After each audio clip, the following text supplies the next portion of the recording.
Blog Talk Radio.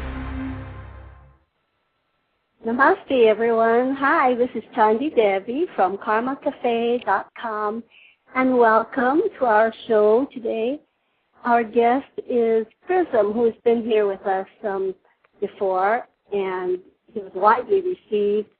So we're going to be having him back every month on a regular basis. It'll be the second Wednesday of every month. Now, Chrism is just, a normal person, a consciousness clothed in flesh. He doesn't claim knowledge of the writings or activities of any ancient lineage or sacred text, but he does claim the information received as it was gifted to him by the expanded awareness of the awakened Kundalini. And Kundalini can do all that and even more. Kundalini is expressed through Chrism as a teacher. And what he brings to us is his own experience, which validates the teachings of the masters. And he's able to perceive knowledge and information through his Kundalini. He has done this for over 20 years, and he has been guided to teach those who are gifted or guided to receive it. Now, let it be a point of discernment if what is given from him feels appropriate for you. He comes from a place of disciplined love and disciplined intention within the parameters of forgiveness, spiritual balance, service to others, and spiritual evolution. And today we're going to talk about Kundalini awakening and Tantra. Now, what we have to say may ruffle some feathers, but we are here to present Tantra in a light that's not, generally we don't consider it to be a spiritual path, but it is a very high path. And in fact, Tantra means liberation through expansion. And also on the line is my partner, J. Ram, and Chrism as well. Hi, guys. Hello. So here we are again, and this topic of Tantra is very interesting because it's been misrepresented as a path by so many people, and they have deliberately used it to enhance, I guess, their own belief system and their sex life. Exactly, and especially where it concerns the sex life. And what we want to say is that Tantra is not sex therapy. It is not swinging or pornography. It is not sex partners or sex parties, rather. Instead, it is a devotional path. And well, it will stimulate a greater appreciation of the sexual aspects of a person. If you're practicing Tantra, that will occur regardless. But to go into it, I feel, for that reason, is kind of short-circuiting a much larger process. Right. So for here in Northern California, there are a lot of groups who regularly hold pujas, which is a gathering of people to practice their interpretation of Tantra, in a group format. And a lot of this is kind of shall we say, it involves a lot of partner swapping and not a lot of guru guidance, and yet there is some. And, a lot of, pro-polyamorous interactions. And to those who practice polyamory, that's fine. It's not, certainly not, I'm not making any kind of a judgment against polyamory. Right. My only issue is to call it Tantra means something different. Exactly. And, Tantra is more than just sex. Right. But it does involve sex. But sex in a much wider format than what people understand or are aware of. Having sex with the eyes and nature. Looking at a flower is interacting with that flower on an energetic level, and in a sense, in a Tantra sense, you could be having sex with that flower. Okay, and seeing the divine in creation, whether it's a flower or a rock or a beautiful sunset, another person, an animal.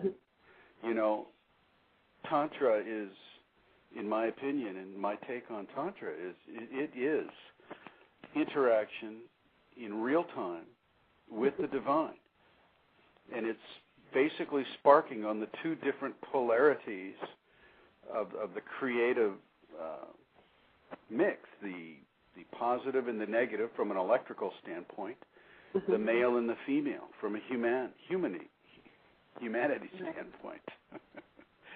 So as we explore the interrelationships between those two polarities, and in a devotional manner, this, to me, is far more a Tantra approach than merely going and having sex with different people and supplanting the word Tantra for something that is maybe not quite so spiritual, maybe not quite so devotional. Not saying, we're certainly, I'm certainly not saying that that the people who interpret Tantra in their own way are incorrect. I'm just saying that the way I see Tantra, I guess my interpretation of Tantra, is that it is far more of a devotional, spiritual, emotional process than it is simply just two different genders coming together and working towards a spiritual expression. Right. It's so much broader than just two people. It's huge. But let's talk about Kundalini. Yes. I look at Tantra through the context of Kundalini. And my understanding that has been given to me through the Kundalini is that Tantra is basically a very high and strong path, as you mentioned, Chandi, towards the awakening of the Kundalini. That is why it exists. As you said, it doesn't exist from its source as a sexual tool or as a sexual therapy or as a group interaction, with other members of a group regarding the sexual enjoyments or pleasures. It is towards enlightenment. Right. Tantra is a path to enlightenment. Enlightenment, yes.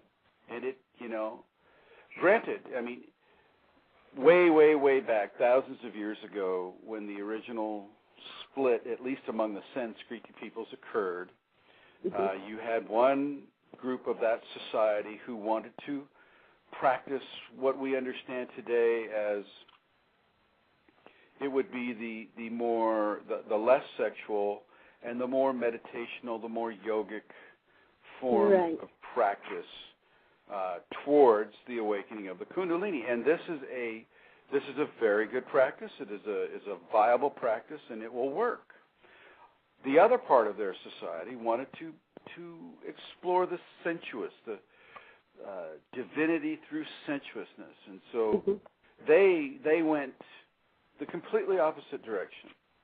Okay, the opposite of the conservative, caste-based, priestess-based type of scenario, and they went straight into the expressions of sexuality, the expressions of emotional with sexuality, the expressions of eating, and the expressions of certain doctrines of devotion based upon the sensuousness. And this is also a very viable path. In our society, which is quite different from the Sanskriti people, in the Western society, we don't even recognize Kundalini. We don't even, by the far majority, we don't even recognize its existence. Go to a doctor and say, "Yeah, I'm having Kundalini syndrome," and he'll be on the internet Googling Kundalini. He'll have a hard time, And so in our society, we're just a little bit less balanced than some of the other societies in the ancient past with regards to the Kundalini. Tantra is an extremely effective path towards Kundalini, and yet it also has some pretty easy to discern distractions from walking the path. For instance, you can get wrapped up into the whole sexual aspect of it, and you can, if you have, your sex drive is very, very strong, and it's coloring almost everything that you do, you're going to kind of get distracted off of a path towards devotion, towards awakening of the Kundalini. And I have not experienced Tantra outside of the Kundalini. So for me, it is all about seeking enlightenment, seeking the awakening of the Kundalini, which for me has been the doorway into enlightenment. And as people practice the Tantra in this way, it can be very, very powerful. I've had students have arms and legs go out of phase. And what I mean by that, their arms or legs will just disappear. They'll be using their arm or their leg or hand or foot or whatever, and all of a sudden, it's gone. They're looking through clear air right at the ground where their arm or their leg used to be. And, most of them, when they have this happen, they panic. But all you have to do is just shake the arm where you felt your arm to be. You just shake it, and it'll come right back into phase. But this is the power of a tantric Kundalini awakening. It is very strong, and it will come with all the bells and whistles. And I literally mean bells and whistles, more flutes than whistles. But you'll hear the gongs, and you'll hear chanting. Depending on your proclivity, depending upon your karma, as you come into it, will determine what type of phenomena is associated with your awakening. So Kundalini is a very, very tangible connection to your divinity at the base of the spine and your tailbone, at the last three vertebrae of the tailbone. Certain vibrational mixtures of energy that can occur through Tantra. It can occur through meditation. It can occur through yoga. It can occur through various exercises. Will stimulate a vibratory effect upon this, and it will open, the doorway, so to speak, of the Shakti, and allow the Shakti access to the spine. As the Shakti flows up the spine, it awakens each of the neural plexus centers, commonly known as chakras. And as those chakras are awakened, they are opened up like a flower, and it goes all the way up your spine until the top of your head, which would be the largest flower, the biggest flower, the 1,000-petaled lotus, as it is referred to. And that will open up, and that is when you really begin to feel the effects of awakened Kundalini and enlightenment. Yes, and that's why it's so important to do some practices, and as you put it, the safeties. Right. Yep, the tongue up, right behind the upper front teeth, that fleshy mound right behind the upper front teeth. The eyes up, meaning that your eyes go up and then slightly inward to the brow, to the bridge of your nose, and your fingers, your thumb tip and your forefinger tips close together with your other fingers spread out. You can tilt your chin slightly towards your chest to stretch out the spine. these are also called, I call them locks, because that's what bandha means in the Sanskrit language, or at least that's a close approximation to what it means. And these locks are helpful for an unblocked flow of the Kundalini. Not to say that you won't have any blocks if you do these, but you will have less blocks if you do these. We all come into the equation, especially in the West, with certain blockages, typically of the emotional body and the ego body, sometimes of the physical body too. If great injury has been incurred upon the physical body, well then that can form a blockage as well. Yeah. So Tantra and Kundalini go hand in hand. Yeah. But it really must be discerned, in my opinion, away from prurient sexual activities. It is not pornography. It is not a quick way to get a sexual contact. It is not a way to prove your dominance, either male or female, over another person. It is not a way to spice up a 10-year-old marriage whose sexual activities may have been waning, or the sexual interest may have been waning. It is not a way to do these things. Those things can be done, but they are distractions from what can be done towards enlightenment. We're not judging. Right, and if you just do it on a weekend, it might feel wonderful during that time, but when you get home, then things all back to normal again. Then it's kind of a waste. It's a short-circuiting of the process. In my opinion, and Chandi, I'm going to ask you and Ram if you agree with this. Once the Tantra path is initiated, never again can a person go back to having, quote-unquote, a normal sexual life experience. Once the Tantra path is initiated, that is the path from then on. Yes, that's very true. It is the devotional path. It is a devotion expressed through physicality. Right. Okay. I think a lot of people do experience it, but the power of it is so strong that they also freak out, and then they no longer want to be involved with it. Yeah, it is not. It is when you call it a high path, that's exactly what it is. It's a high path, and if you're afraid of heights, then you don't want to walk it. You don't want to climb that path. It can be very powerful. Like I said, as if a limb or a body part goes out of phase, well, you've just looked at an energetic amputation right in front of you, and that can scare people to pieces. Yes. It hasn't occurred. They haven't been amputated, but the visual of that occurring is what can be scary. Like I said, all you do is shake the arm or the leg, and it comes right back into view. But, if you don't know that, right. You're on the phone trying to call 911 with an appendage that used to be there. It comes back when you dial the phone. So. Yeah. I'd like to add something there, Chrism. It seems that Tantra leaves you naked emotionally, and it strips away the ego experience. And a lot of people are really afraid of that. They feel their egos are afraid of that. Their ego. Yeah, the ego is a self-replenishing entity. Yeah, it is. It doesn't want to be stripped away.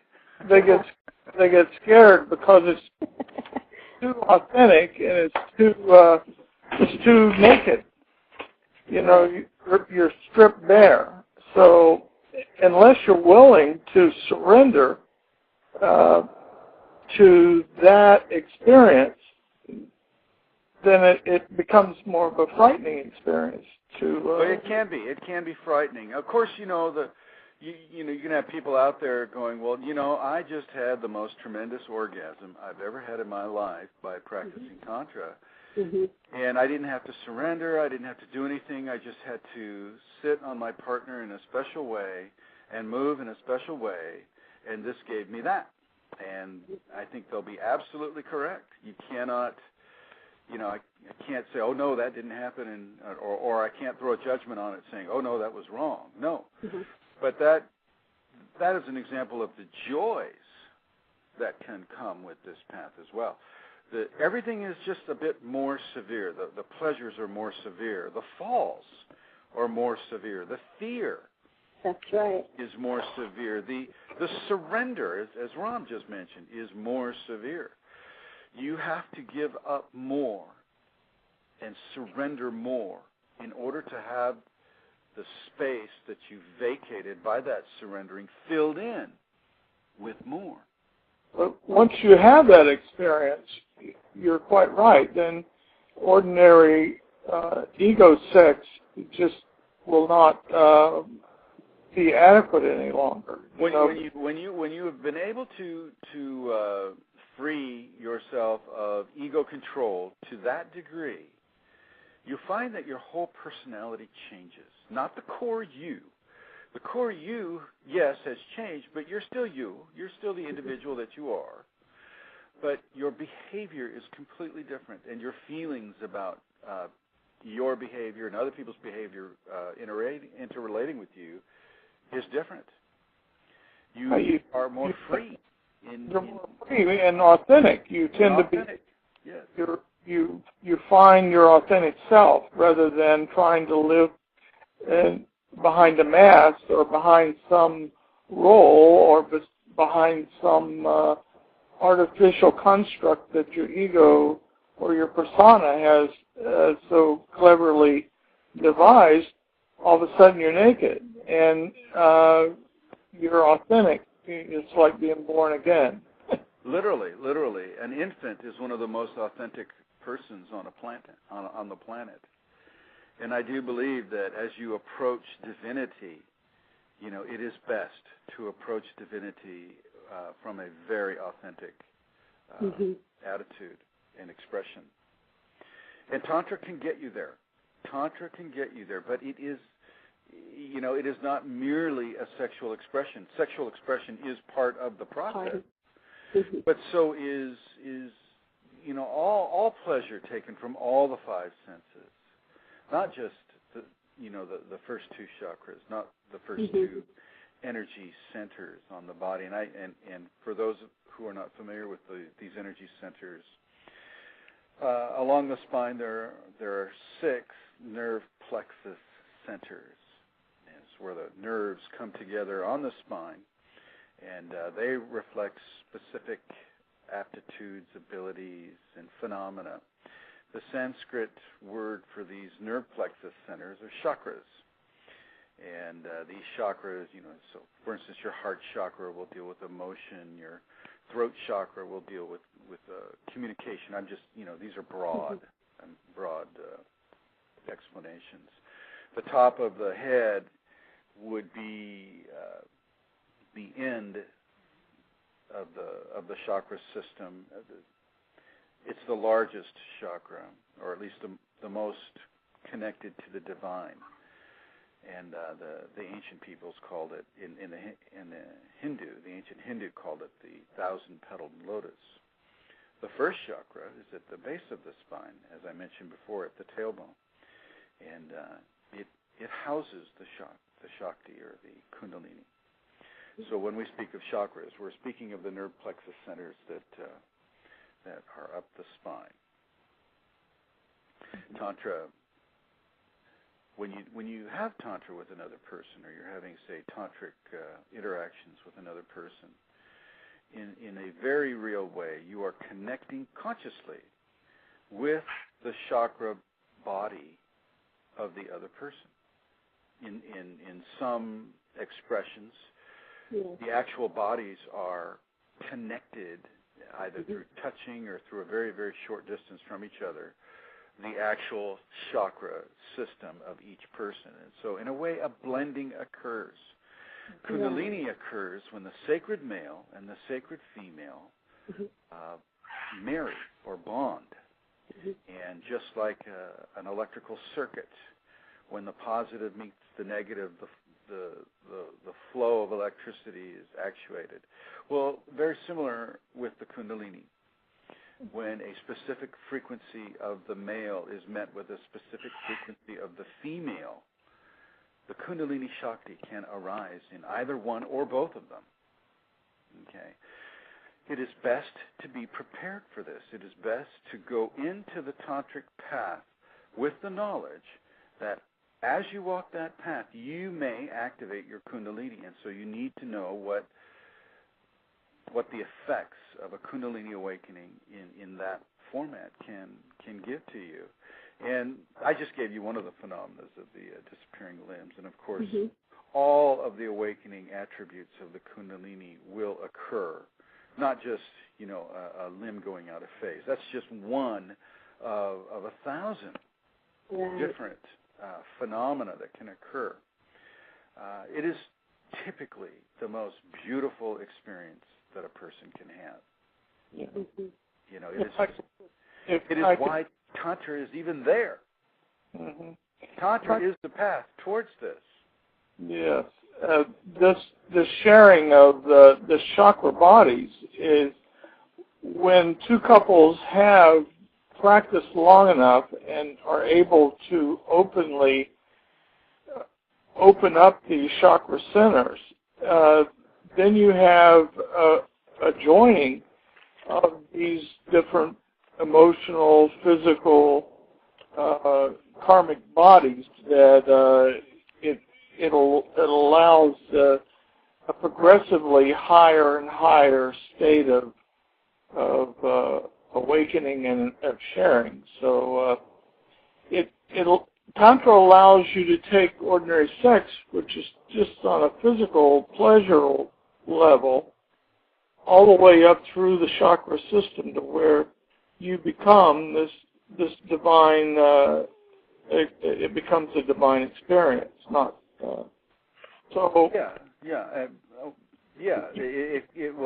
It serves as the platform for. You can join, the sexual chakras. You can join the third chakra, the fourth chakra. You can feel this resonance all the way up through your body as well as your partner's body, and that's the ecstatic component to Tantra. It takes some practice and some work individually and collectively in order to have this sort of divine experience. But it's definitely worth the effort. It is worth the effort, and it is also worth the change that occurs to a person as they walk through that process. As you mentioned earlier, Ron, the person will go through changes, and in my opinion, these are evolutionary changes. As you surrender your ego and your to a degree your will to the process will carry you into each chakra, and you will surrender inside of each chakra. A lot of people who are not familiar with Tantra may be wondering, well, let's just get right to the sex. Let's, skip all this spiritual stuff. I just want to know about the sex.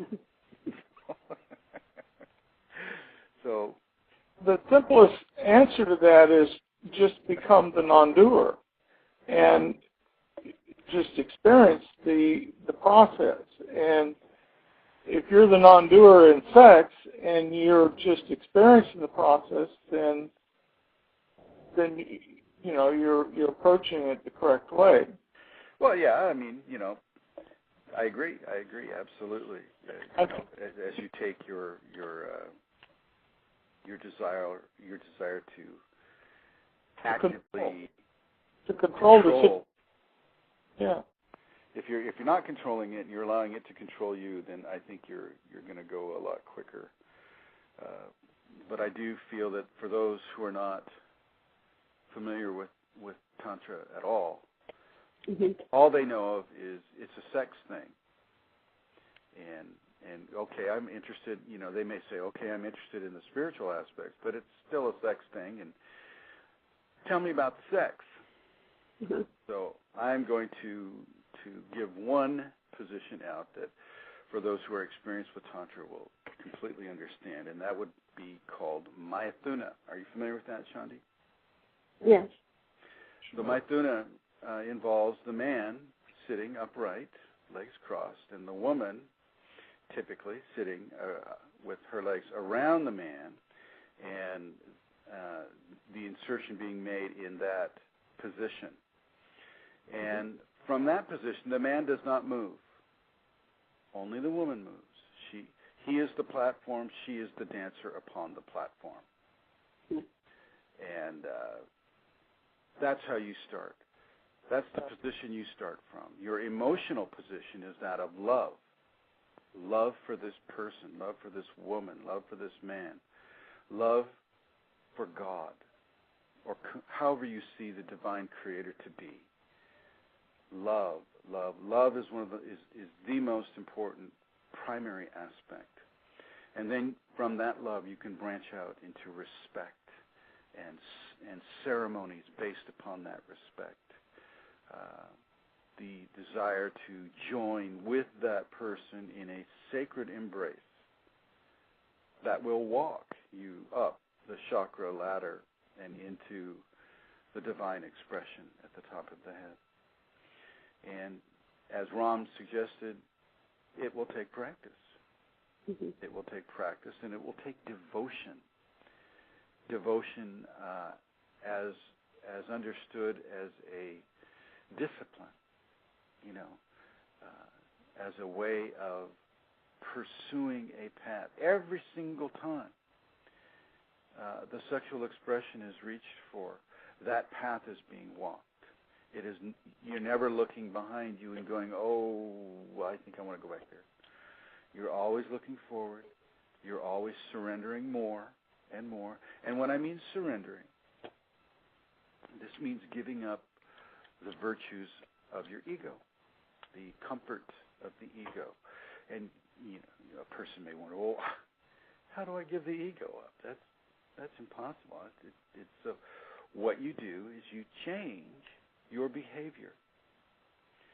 You change your behavior from possession of another person to acceptance of another person as they are, how they are, where they are, when they are. You change your behavior towards love as something that is a requirement. It needs to be a gift, a gift that divinity has given us to experience. Love as a form of devotion towards that person that you're with in a complete sense. As you sit together in Maithuna, and you're breathing each other's air, and you're touching each other's skin, and you're going into the path of Tantra, devotion is extremely important. Devotion towards yourself and the other person's self, and the mingling of the two selves that equal one self.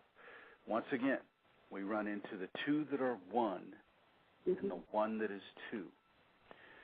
When people are sitting in Maithuna, they can become one person, one living organism. As an example of the divine male and female, the corporeal male and female can begin to bring themselves into the exalted process of oneness with each other. And this will open the Kundalini. This is the frequency that I spoke of earlier. Yeah. And it's also really important to be, to select your partner with great care, because these energies are so potent that, you don't want to be mingling kind of haphazardly, just energies from anyone. Yeah, I would agree with that. If you're meeting them at McDonald's, if no, seriously though, if you'll feel you will feel the appropriate person for you. And I think you want to distinguish from your lust for a person. Right. You don't want to feel that your lust, your desire to be with a certain man or woman is the indicator choice for a person that would resonate the best with you.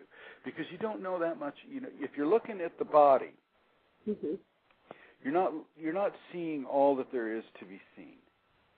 Okay, the personality, the mannerisms, the mentality, the belief system, mm-hmm. all of that can be very, very incompatible with you. And yet the body, that person can have a dynamite body, and your body, hormonally will just be going, 100 miles an hour towards that person. Take a step back. Here's another ego training. Instead of responding to the egoic response of jumping on everyone that the ego wants, you mm-hmm. take a step back and you say, you have a conversation, and you feel the person's authenticity, you feel their honesty, you feel their truth, you feel the vibration of where they're coming from, and you may be surprised that this person may not be the one that I want to commit Tantra with. Yeah. Or, on the other hand, this person may. Ideally, you want somebody at the same level of spiritual involvement than you are in terms of your emotional understanding, in terms of your mental understanding, in terms of your spiritual understanding, and all these bodies, the mental body that, like you were alluding to, that you connect on, and the emotional body you connect on, the physical body. You're not going to find people who are the same as you are. Well, we all have variations of, and we are all not identical. But you can, like you say, I think you can reach for someone who has some compatibility. There's always going to be hurdles. There's always going to be challenges. Mm-hmm. He's going to feel one way, she's going to feel another way, and how do we bridge that gap? There's always going to be those types of challenges. But I agree. I think to the essence of what you're saying, Ram, is that as compatible as you can find. Yes. I mean, you don't want to join with somebody that's full of negative energy or negative emotions or so much clouded by Maya and drama so much that it destroys the flow of the energy. So ideally, you want to be someone that's suited in that regard. I agree. Yeah.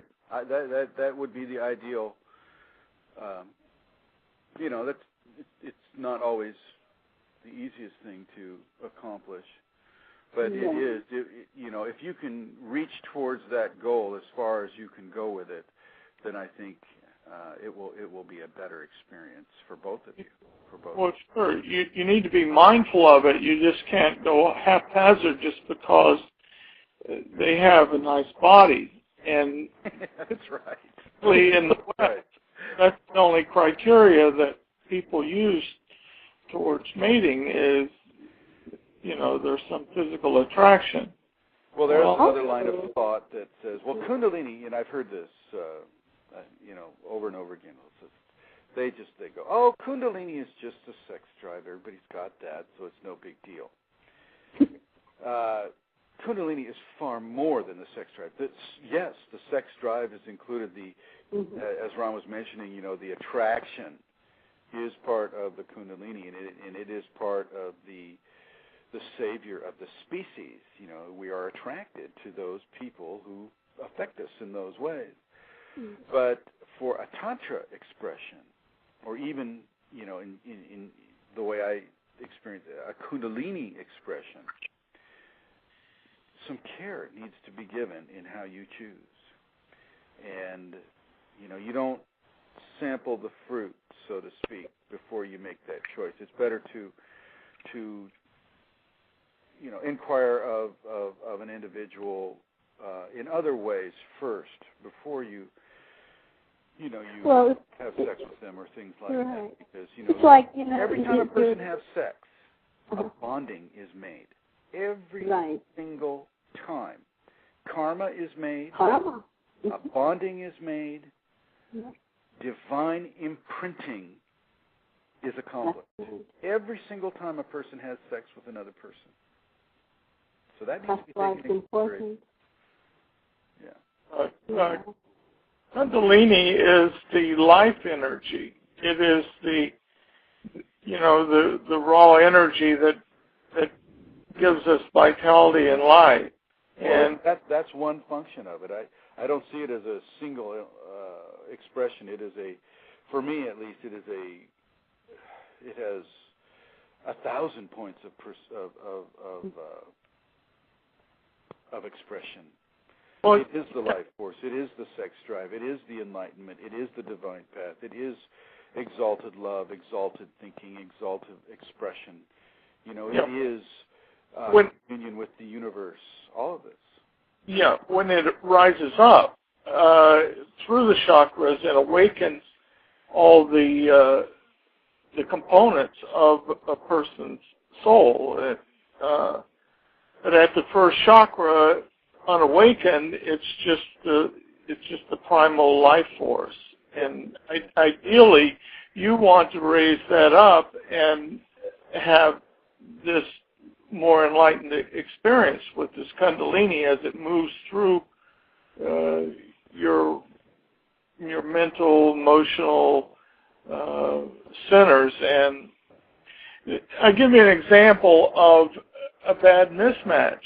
Let's say you're having this Kundalini awakened tantric experience where your Kundalini rises up to your heart center, and you feel this overwhelming love and compassion for everyone, including mankind, and your partner is stuck in the second chakra, and you're not sharing the same experience. You're sharing two different experiences. True enough, but that is not a situation that is a failure. I feel that situation just the other partner is being allowed to come up. It's kind of, sometimes we have to be led by our partners. With Tantra, it is not both people that will awaken simultaneously. One person will typically lead the other. That's true, but ideally, you want to be able to exchange those feelings with your partner. You want to be able to feel the continuity, the oneness of the soul, like you were mentioning earlier, of when you become the other person becomes you, the two become one. Well, that's when you are able to share the totality of the experience. Yeah, I do agree that these are attributes that you do want to be able to share. I feel, though, that more of an example of a mismatch would be different levels of surrender. A person may not be willing to surrender an aspect of their ego that the other person is willing to surrender. And as that occurs, that can definitely block a path. Oh, for sure. So you have one level of surrender and you have a different level of surrender, and those two surrenders are not compatible. Bingo. The path has been stopped, and now we get to look at the whole issue of surrender and what subjects are causing that lack of surrender to be initiated. Why? What fears? What past experiences? What issues have occurred in the person's life to stall surrender? I think it's religion. Well, religion is one, but child abuse can be another. Right. Okay, people who've been abused as a child, sexually abused, they have very special issues that come up with regard to surrender. Okay, and a lot of people have been abused, a lot.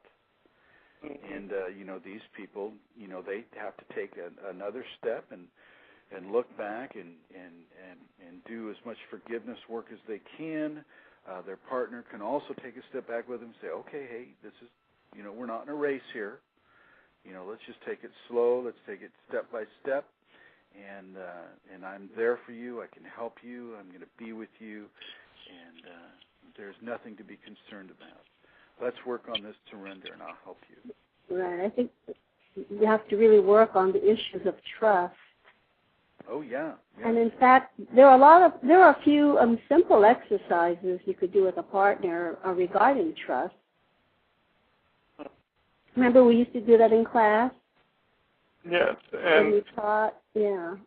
We put together a video with some of these exercises and building trust and building some of the practices help develop a couple of the components necessary for a tantric experience, and that is surrender or an ego-less experience, and the other is developing a sense of mindfulness or meditation, and the other is connecting with the primal animal that we are and being honest about it and not hiding. Or if you can allow those three things to happen, then the tantric experience will manifest itself. Well, yeah. Before we go on, I just wanted to make a couple of announcements. On the main page at karmacafe.com, and that's KARMACASSE.com, I have posted Chrism's article on Siddhis, and you can find his article there on the main page, as well as events coming up this weekend. There's an event coming up for Ho'oponopono with Dr. Hewlin and Mabel Katz, and that'll be at the Marina Del Rey Hotel in Los Angeles this weekend, actually. And also, we are working with we're working to put something together, an event in Los Angeles for Chrism, and we will make that announcement as we get more details. But that is coming, and if you are interested in being on the mailing list to get more information on this, Chrism, can they just write to you, or do you want them to write to me? They can write to you or me, I guess, or Eileen at ELORO55 and Krish and Anna, and I don't have those. So it's ELORO55 at yahoo.com. And she can spread the word. Yes. Towards the other organizers. I'd also like to mention your book. I think your book is really one of the best guides out there right now when it comes to Tantra. From Om to Orgasm is the name of the book. And for anybody that listens to anything that I might say, if you're interested in Tantra, get the book. Thank you. Om to Orgasm. Well, no. I mean, thank you and Ram, for writing the book. It is very informative. It is very helpful. And it is a much reinterpreted path, the Tantra is. And in some of these interpretations, there are some issues that are inappropriate. Gurus, I feel, a guru targeting people for sexual conduct or, because they're the guru or whatever it is. Or, people using Tantra as a qualification on their resume when they're, when they're a life coach, it's like Like if I was a life coach, I'd be saying, "Hey, Chandi, you're such a cute little tantrika. You know what? I am well versed in the deep tantric expressions. So, what do you say we have some chow? You know, I don't know. You know, I've seen this and I've read this over. That's funny. You know, so it is not appropriate, in my opinion, to do these things, and yet people will do them anyway. Yes. If in any way a person is using Tantra as a way to dominate another person, this is a mistake. And there are some consequences to these actions, especially as the Kundalini comes, if it comes. There are some very severe lessons that the Kundalini will give to a person that does that. And this needs to be known. The actions that you take upon the tantric path will come back to you in an exalted format. And when I mean exalted, the shadow can be exalted as much as the light. Exactly. It takes the dark and the light. I also got here in the chat room another email address if you want more information about an upcoming seminar with Chrism. You can write to Scorpio 92600 at yahoo.com. Scorpio 92600 at yahoo.com. And his name is Chris. Thank you, Chris. And I have a hello for you from Minia. Oh, there's Minia. Yeah. Minia, hello. Bonjour. Bonjour. So, so it's very important to make decisions that are based in love, sincerity, understanding, trust, compassion. When you are on the tantric path, it is not just about sitting on each other and achieving an orgasm. Matter of fact, I'm going to talk to the men right now, and I'm going to say I don't even want you to express any fluids whatsoever. Okay? I want you to try to hold back on that. It won't work every single time, and don't look to yourself for special expression on that level. Just work with it. Work with not expressing a fluidic response. For the women, I'm going to say express as much fluid as you want. Exactly. That's the opposites, you know? That's right. That's right. Even in behaviors, we have opposites between the two genders. Mm-hmm. And remember, men, you are the platform that the Shakti dances upon. Right. You are the Shiva. You are the lead. The movies, the movies perpetuate a different image of a man, racing along, and it's just totally opposite. It's totally opposite. And, that's okay. That's okay, because for those who are really interested in walking the path, they will seek the further information and be able to get the authentic teaching. Uh-huh. With Tantra, you're playing with some very strong energies, and so you really want to take yourself out of the patriarchal attitude of societies in the West. Okay, it is not all about the man being in charge and the man deciding this and the man deciding that. It is about the man and the woman being in charge, equal partners, hand in hand, walking up the mountain. It is not matriarchal or patriarchal. It is man and woman equally, 50-50, the whole way. And that kind of balance is the kind of balance that one really needs to progress towards. Doesn't happen immediately. Yeah, if I could just add, you were mentioning about the men, not ejaculating or not emitting any body fluids. I try not to say that word, Ron, but thank you for saying it.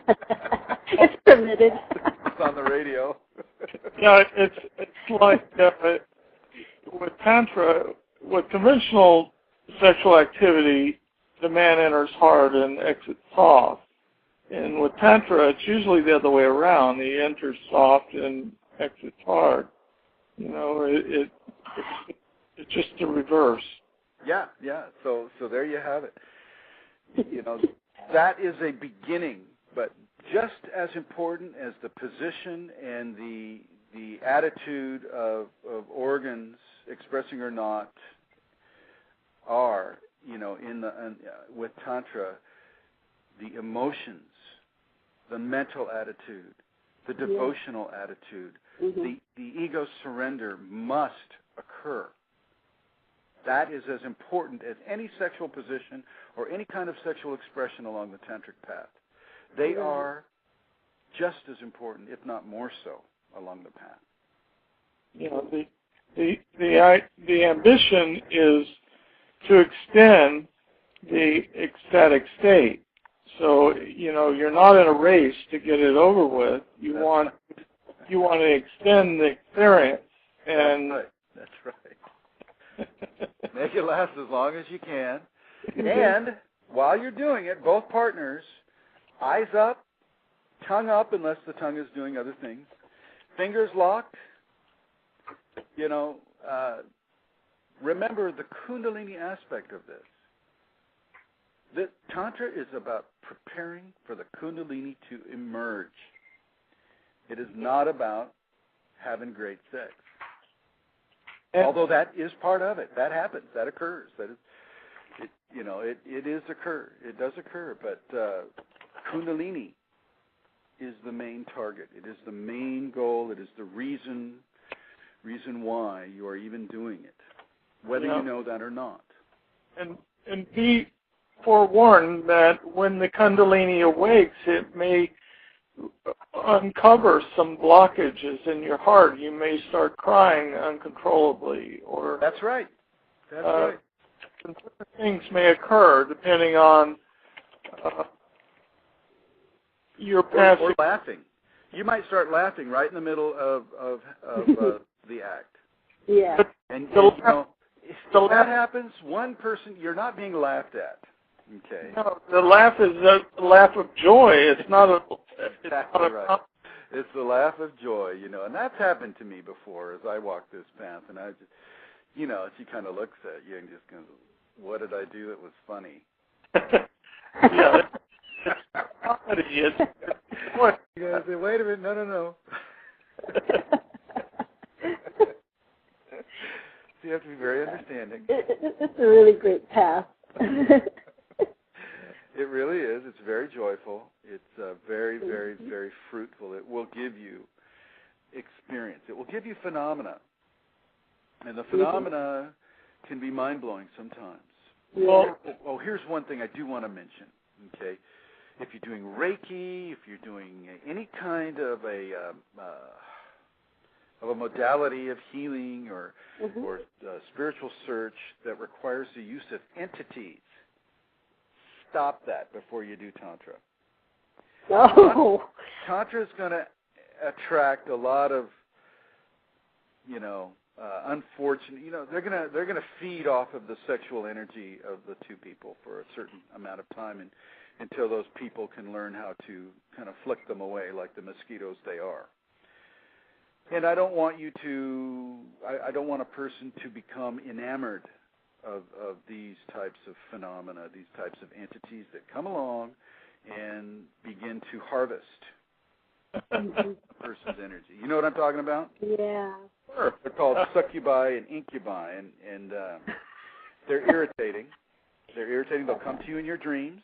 They have really strange eyes. They're really kind of disgusting, to put it lightly. And they do not serve a real good purpose. I mean, there is goodness that can be learned from interaction with them, as there's always a good and a bad to be learned from any situation. But I'm just giving you a heads up with this. You'll feel like you're being sat upon at night. You'll wake up. You'll feel paralyzed. You'll feel someone sitting on your genitals. You know, you'll learn. You'll learn. But if you do have that occur and you do want some help through that, give me an email at kfireforall@yahoo.com, and I will help you as best I can. Or Kundalini Awakening Teacher at MySpace. And I also have a Facebook address. It's Chrism Kundalini. And I don't know, do they say at facebook.com? I don't know how that works. I'm still trying to learn how to drive Facebook. Yeah, me too. Everything's really different there. But it is. We do, so there's a Facebook address, there's a MySpace address, there's a Yahoo address. And your website. And the website, Kundalini Awakening Systems and the number 1.com. And that has a lot of some of what I write and what other people write. And it's got some good information about how to begin to understand a Kundalini experience. Certainly not every aspect, as there are so many of them. But I'm working at it. I'm trying. I've got some articles there. There's a lot of work. It does. Yeah. So, do we have any callers or anybody asking questions? Let's see. I think Minnie, Minnie, okay. To ask a question. She, hello? Hello? Hi. This is Chandi. Hi. Hi. Hey, how are you? Hello, Chrism. Hi, is this Minya? Yeah, it wasn't expected. I don't have any question, actually. I was just calling to hear you guys after the show, yeah. But since I'm here, I'm wondering how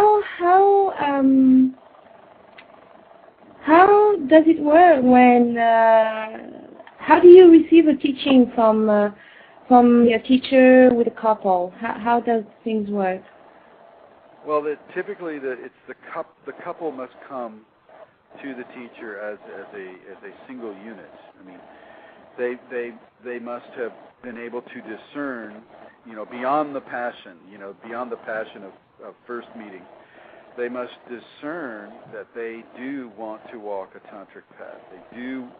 They understand as much as they can the ramifications of Kundalini.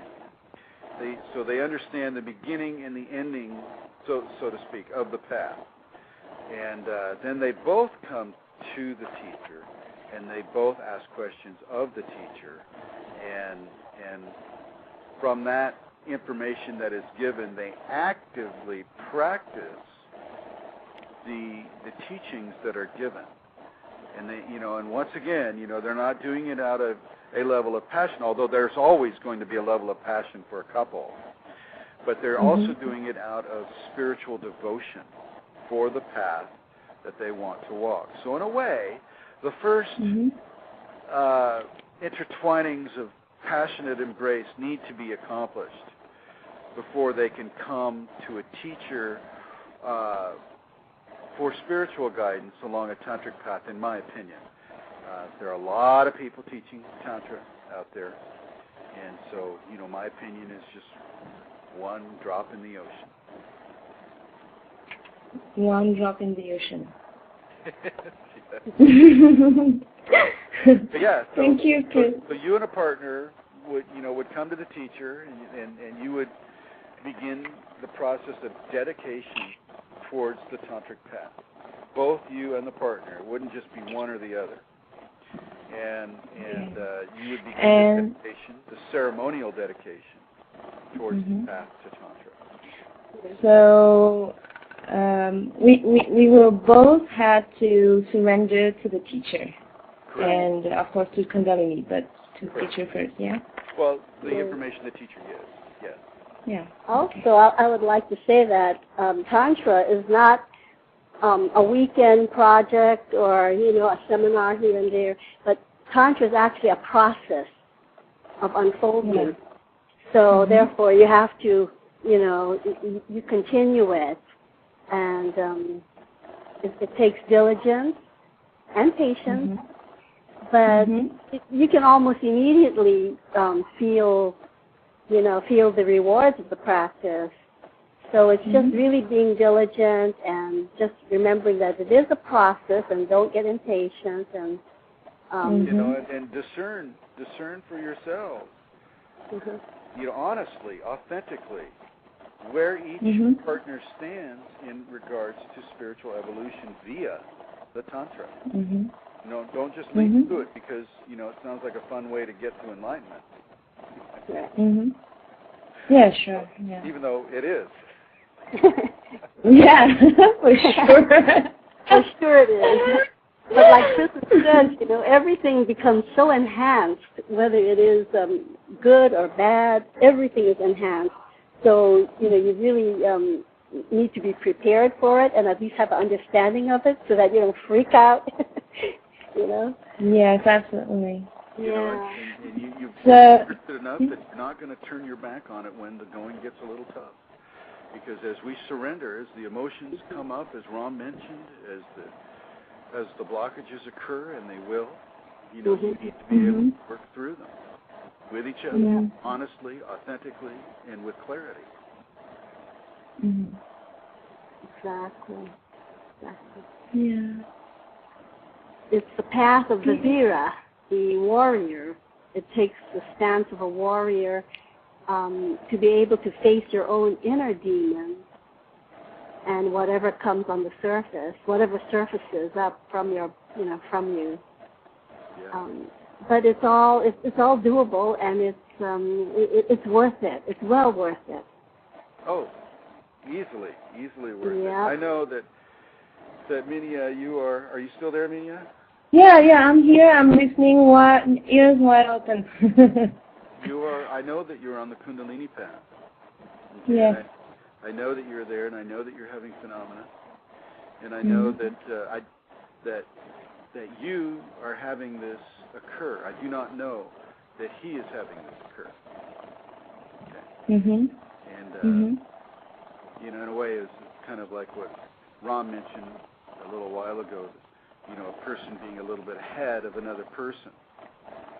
If that occurs in the area or not, yeah. Yeah. If that occurs in the area of surrender, well, then you're going to have some surrender issues to work on. And these are personal issues. You cannot make up the mind of the other person. They have to come to it in their own authentic way. Oh, yeah. I absolutely agree. Yeah. Right. So yeah. Wow.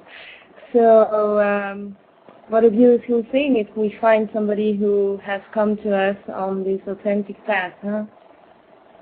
Well, yeah, I mean, we'll say you've met somebody and you've had some conversations and you've had some passionate experiences and you've come to the conclusion outside of the passion that this is something that the Tantra would be something we want to do.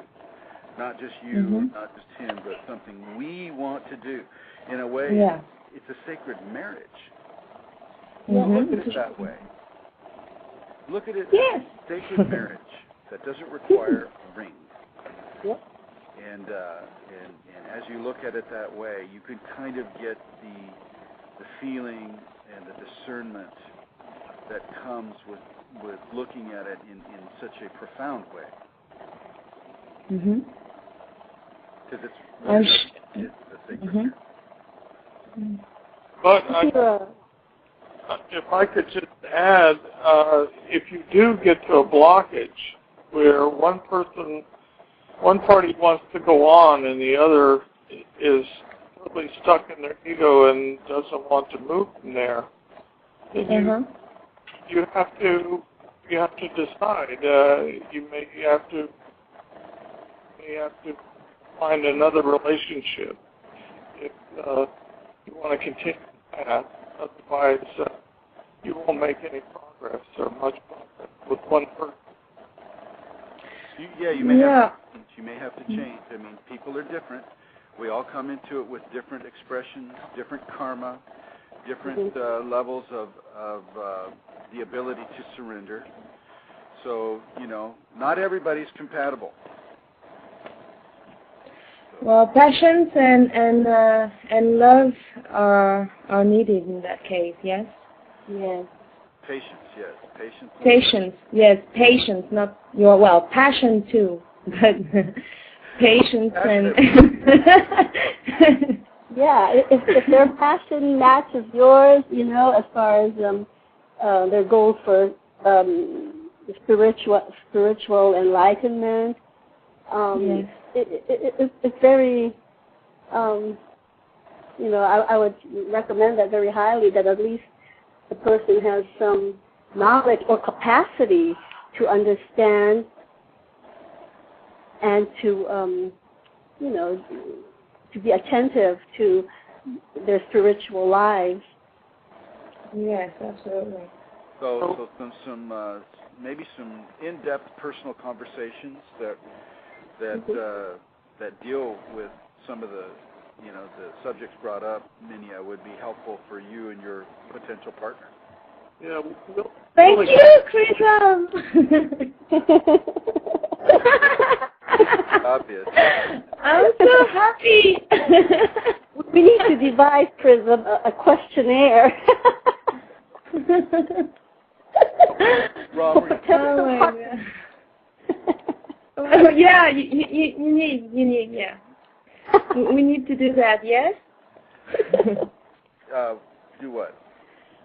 Have a questionnaire, a special questionnaire? Potential lovers, you must fill this out first. Well, oh, yeah, definitely. Well, it would be good, really. I mean, if you're going to walk the tantric path and you're going to walk it with any level of consciousness towards enlightenment, then yeah, some questions about surrender. Are you willing to surrender everything that you are right now to everything that you can become after you're on the path? Yeah. The first part is much more difficult than it sounds. The second part is easy. It just comes down to a willingness. Yeah, that's right. A willingness to be open to this unfolding that will occur. And if you're not open and willing, then you're not going to make any progress. Right. So you're open and willing to surrender and modify your behaviors based upon that surrender. You change your behaviors. Yeah. You change your behaviors towards your loved one. From, if you've been married 10 years or whatever, then from mundane, been there, done that type of a thought process to this woman or this man that I am with is the representation of the divine male or female for me. And I am going to exalt this person, I'm going to honor this person, and I'm going to surrender my ego to the path that we are both on. Making that choice is so very important. And yes, the sex will be great, and there's all kinds of sexual techniques that one can explore. But unless you are making the decisions in the other areas of the expressive bodies, the spiritual, the mental, the emotional, the surrendering of the ego, then the one body is, it's going to be a fly-by-night decision. One that a person will accrue karma from. And it is as well to take responsibilities with the karma of the other as well, yes? What's that? Repeat that. Is it also to take responsibility with the karma? You can't, from one to you can't take on another person's karma. Okay, what they've done, they've earned, and what they've earned, they will have to balance. Now, the karma that the two of you develop together, well, okay, then you do have a stake in that karma. But once again, it is karma that you have made with that other person. So you will balance the karma you've made with that other person, and that other person will balance the karma that they have made with you. Karma is there for soul development. It refines and defines the soul of a person as they continue through incarnations. And you are responsible for your karma, for your thoughts, for your actions, for your behaviors towards yourself and other people. So it will be taking only responsibility to just to be with the other. That's just the choice of the other. to authentically and honestly be with that other person is a much more intense process than the mere words would suggest. Mm-hmm. To look into the eyes. You've heard of the Tantra stare, or the Tantra. Mm-hmm. You've heard of that, Chandi, Ram, the tantric eye. Right. The visual cortex of a human being has the capacity for transmission. And as a person stares or looks at another person in a certain way, a tantric response can be given. Okay? Mm-hmm.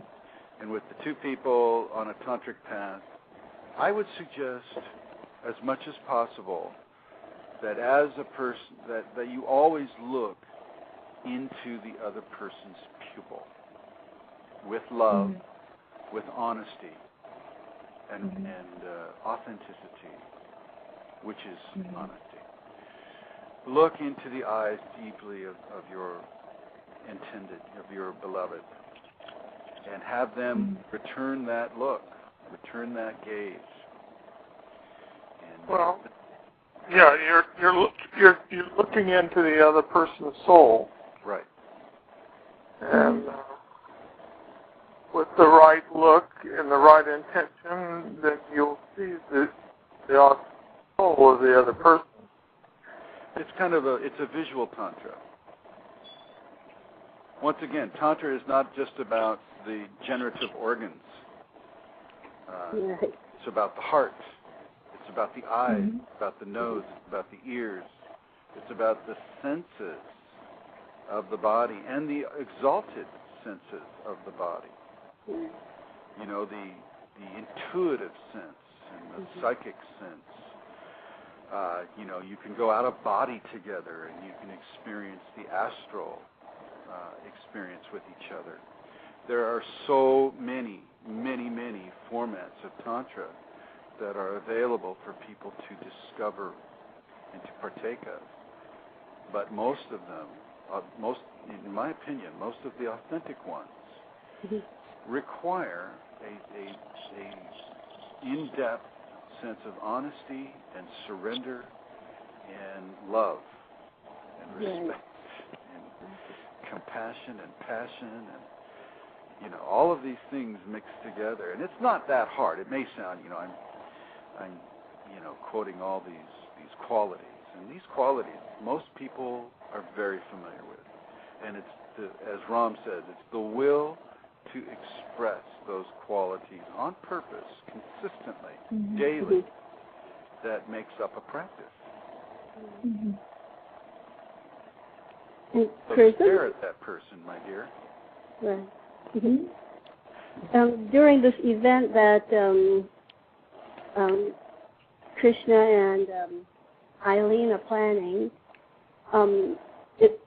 it would be a 2-day event, and you would be covering some of this, you think? Oh, absolutely. It would be a good thing to do, yeah. Sure. And I would welcome your input and your presence there as well, Chandi. Yes. I would love to be there. Because you live in, I mean, it might be kind of a long flight for Ram. I'd welcome Ram there as well. Are you up to a long plane flight, Ram? Is he still there? I think we lost him. Oh, I think we lost him. He was breaking up a little bit. Yeah. So but that would be a nice thing to do because, you know, there are like exercises and certain things to, you know.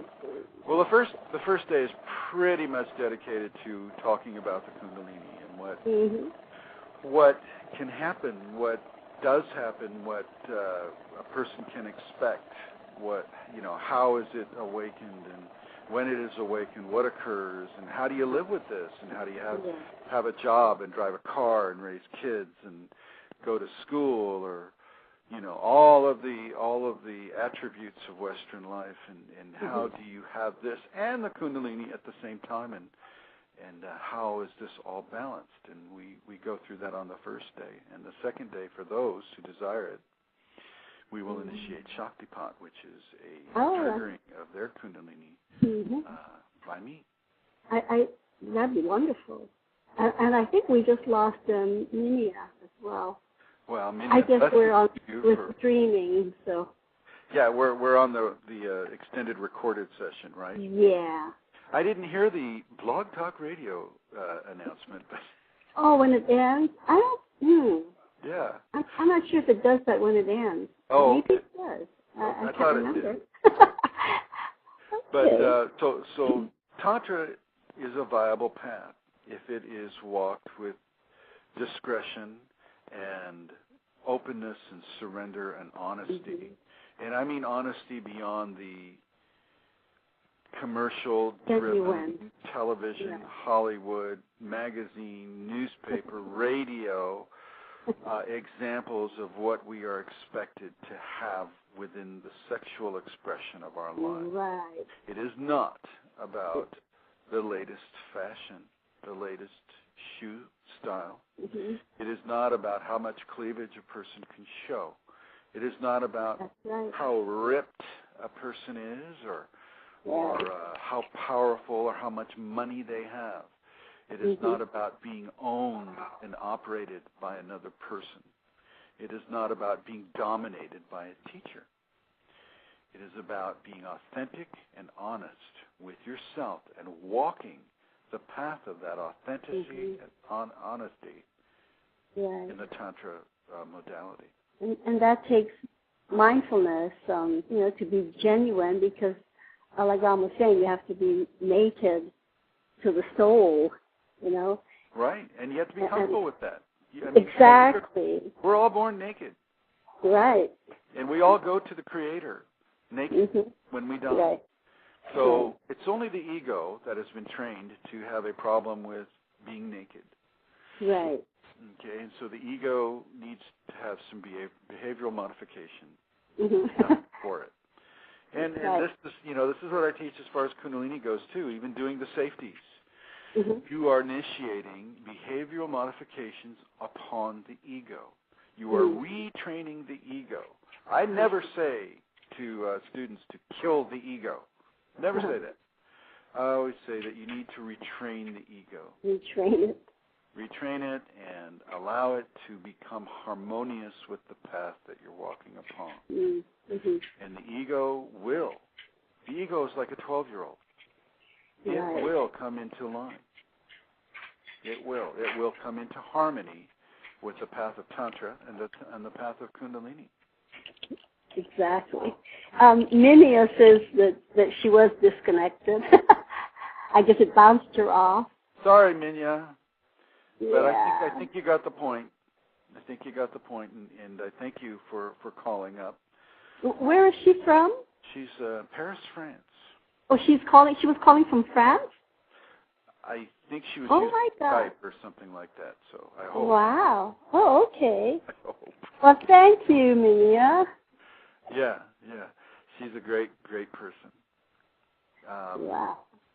So, as far as the entities feeding on people, this is not something that you need to go into abject fear of. It can be frightening because it does happen a lot when people are alone, and if two people are sleeping side by side, only one may become conscious of it, and so that can be a scary thing. And if you hear your partner say, "Hey, I saw this thing last night," don't laugh at them. They probably did. Okay. Yeah. And these things are no worse off than any kind of a mosquito or gnat that will land on you and take a little bit of blood and move on. Okay. It's just a spiritual form of that very same issue. And no more than you would paint yourself in blood and go out and walk in the jungle for all the mosquitoes to feed upon. Don't paint yourself in sexual energy and not expect to have the same thing occur. And there are certain prayers and invocations a person can make, and as they make them with authenticity and honesty and not out of fear or fear, then these invocations and these prayers will be very effective towards that type of a scenario. As far as phenomena goes, with your feet and your legs and your arms disappearing, this is common. It doesn't happen for everybody, but it is one of the more, common. Visually, and especially with Tantra, it seems to be more associated with Tantra. So a tantric awakening can have that occur. And so once again, don't panic. You haven't lost anything. Just shake the arm, the leg, the hand, whatever. And if you have a partner where that's happening, just tell them what to do. Put the tongue to the roof of the mouth. That will often solve any of those issues. Okay. Going out of phase is not a bad thing. It's just a phenomena of Kundalini awakening. It's hearing monks chanting, hearing waterfalls, hearing the sounds of a gong or celestial music where you have many voices singing, or floating balls of light that come to you and just kind of float across your visual field. These are all phenomena. So don't worry about the phenomena that comes. Don't be afraid. Be okay with it. This is the new land. This is the land beyond the mere physical. I'm just saying, now a person walks in two worlds. Yeah, I experienced, heart palpitations, not even palpitations, just big booms in my heart region. Oh, yeah. And, I thought I was at first. Thought you had a heart, you thought you had a cardiac condition. I did. Just to be safe, I went to the doctor and I had all these exams taken. That's right. And, the whole 9 yards. I did the same thing with my kidneys, when the kidneys will expand. The kidneys will expand to the point where they're protruding out of the skin. And you can my gosh. And you're going, oh, my gosh, I'm going to die now. My kidneys are all screwed up. This Kundalini screwed up my kidneys. Oh, my gosh, I'm going to die. I better go to the doctor. So you go to the doctor and you spend $2,000. Exactly. And they're going, nothing wrong with your kidneys. Nothing wrong. It's kind of, I know, it's like I just kind of, oh, really? Okay. And I'm thinking, oh, my God, it's not a heart attack. It's a heart chakra. That's right. That's right. And the same thing with the throat. The throat can get real scratchy and sore, and you can feel like your neck is expanding and your adenoids. Oh my God, the neck pain. Yeah. And then the bulge between the eyes and the bridge of the nose. The third eye feels like it's a bump that's coming from the inside out. Yeah, it's true. I think even your looks can change. Oh, yeah. Absolutely. And then, of course, you're going into spontaneous mudras, and you're going into yoga positions that you never knew of before, which is where they get Kundalini yoga from. The Kundalini yoga is just taking kriyas or spontaneous Kundalini-induced yoga positions and putting them into a format of yoga. Doesn't necessarily awaken the Kundalini, but, it doesn't hurt. And, people have made a path out of that, and that's fine. Lots of phenomena occur with Kundalini. I mean, walk into a forest at night, and you'll want to, by the way. You'll want to walk into a forest or natural settings all the time, barefoot, sometimes in the nude. You'll feel that compulsion. And if you can do it safely without being seen by other people, fine. But if there's any chance, especially if you're a female, if there's any chance that you're going to be discovered, don't do it. Just go barefoot. Just go barefoot. We don't live in a world that is safe for that to occur. Right. Okay, but if you're out in the middle of nowhere, Death Valley, if you can drive out in the middle of nowhere, take off your clothes and be natural in the natural environment, that's fine. Kundalini does really respond well to that, but only if you are not going to be spied upon or seen by other people. Right. You have to use viveka, so discrimination. You have to be discerning, yes. Exactly. Definitely. So there's that. Swimming in the ocean or wading in the ocean is also a very good experience. Walking on the sand barefoot.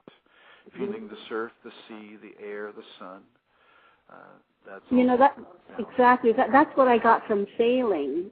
That I felt so connected to all of the elements. We're all working together so harmoniously. Right. That it really struck me. I thought, oh, this is just magnificent. I mean, with the breeze and water. That'll happen all the time. You'll feel that feeling come over and wash over and continue your practice within the Kundalini awakening. You're not stopping.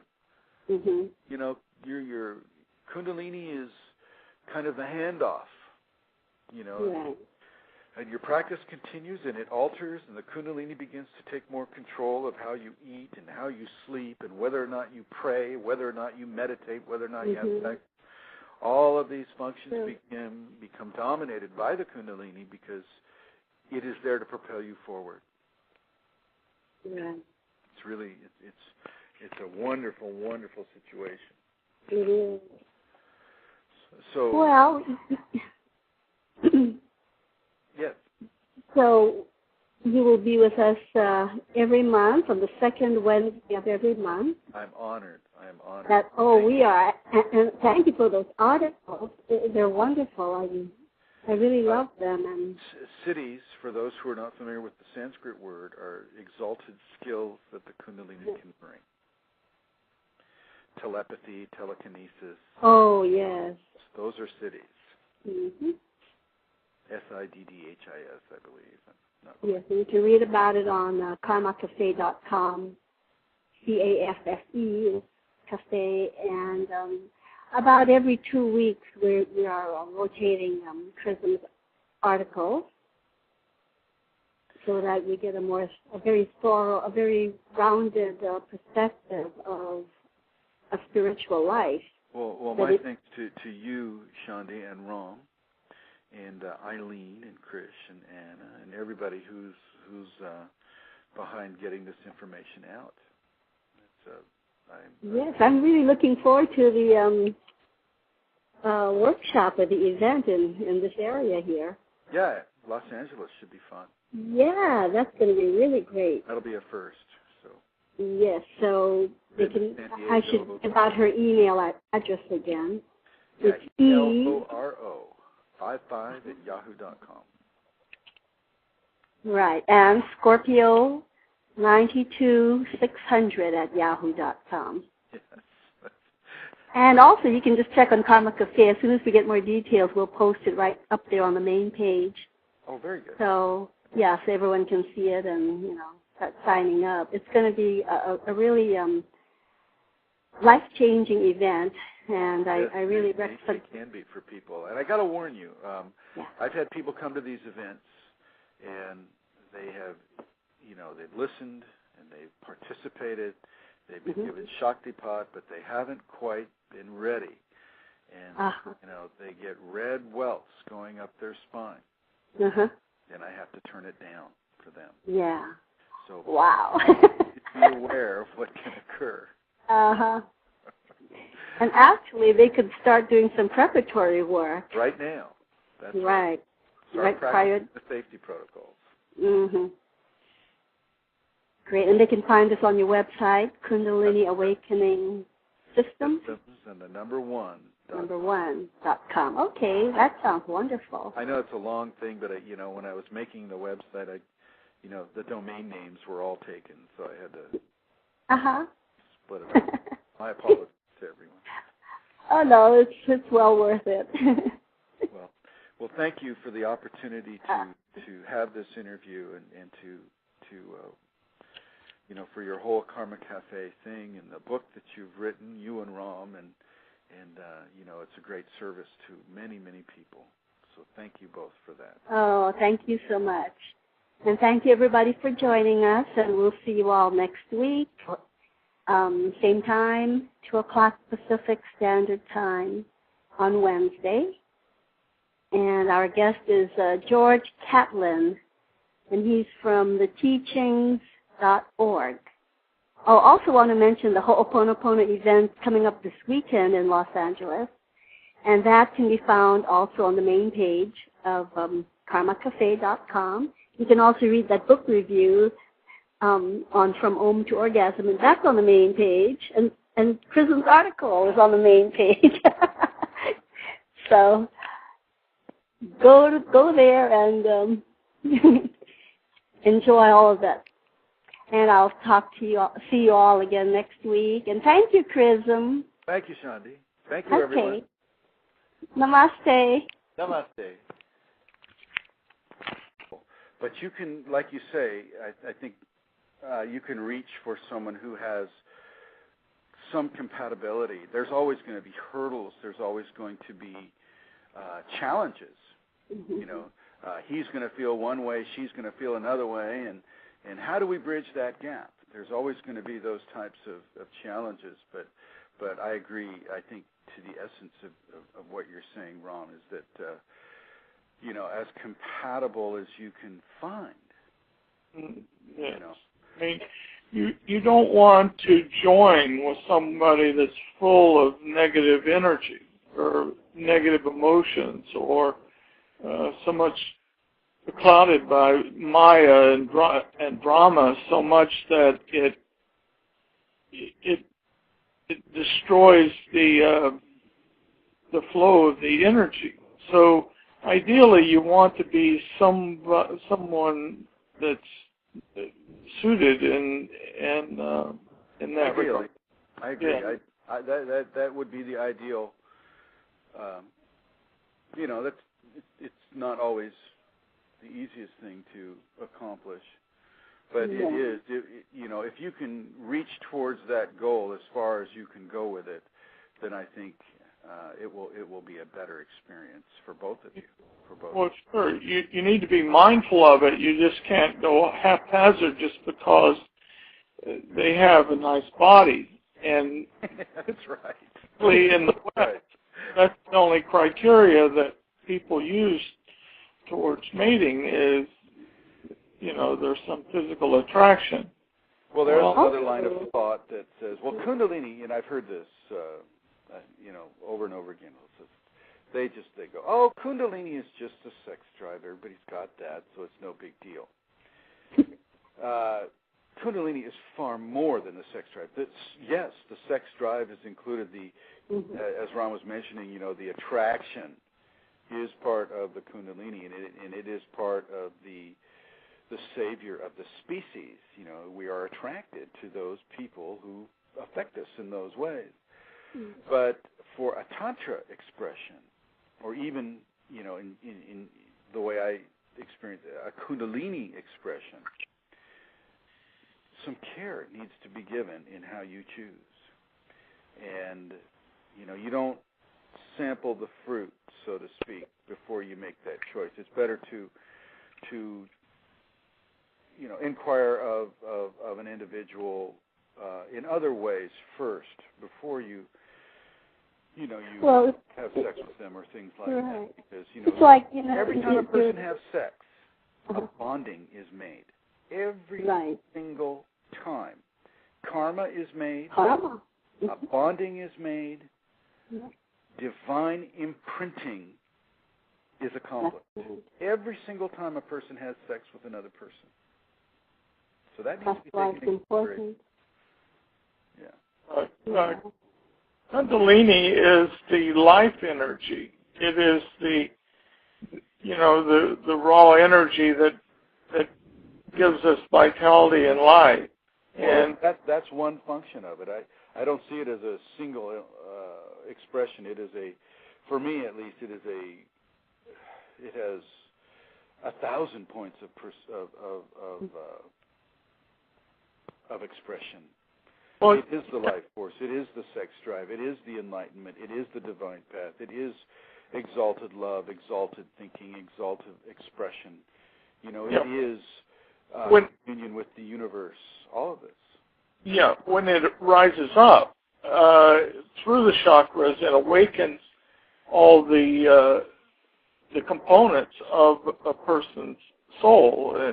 But at the first chakra, unawakened, it's just the primal life force, and ideally, you want to raise that up and have this more enlightened experience with this Kundalini as it moves through your mental, emotional centers. And I'll give you an example of a bad mismatch.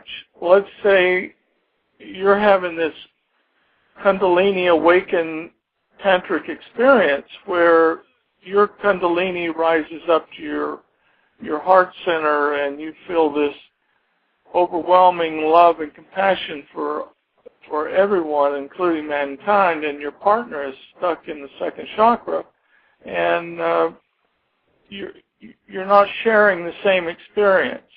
You're sharing two different experiences.